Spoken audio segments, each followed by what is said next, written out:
The minimum wage will continue to increase here in Florida until it hits $15 an hour in 2026. But tonight, a Florida state senator tells us he's proposing a bill in the upcoming legislature that would allow companies to pay some workers a sub-minimum wage. Thanks for sticking with us. I'm Jane Monreal. I'm Patrick Nolan. I know what you're thinking. Did she just say sub-minimum wage? Yeah. Fox 4's Rob Manch spoke with this state senator who's from the St. Pete area in Pinellas County to find out how that would work.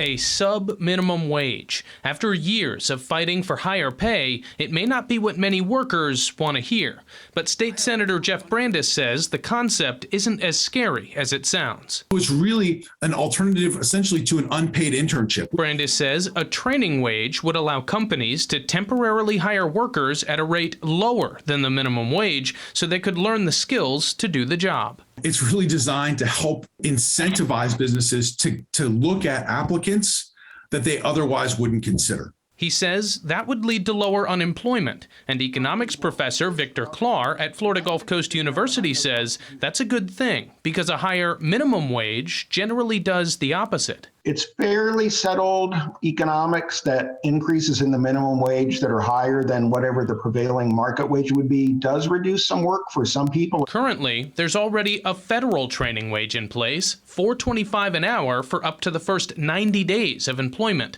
But many people are already voicing their opposition to the bill, including the group Fight for 15 Florida. In a statement, a group representative told us, quote, "This legislation is outrageous. It's extreme, and it goes against 6.4 million Florida voters who voted last year to increase the minimum wage to $15 an hour. But Brandes says those voters would still have a say because this legislation is calling for a constitutional amendment and would need to pass as a voter referendum. What we're actually having to do is go back before the voters and ask them for the flexibility to offer a training wage. In Lee County, Rob Manch, Fox 4. And if the bill is approved in the legislature, the training wage will appear on November's ballot as a voter referendum. If it passes, Senator Brandes says it would likely go into effect in 2024. He says he expects it would be somewhere below 15, but above $10 an hour.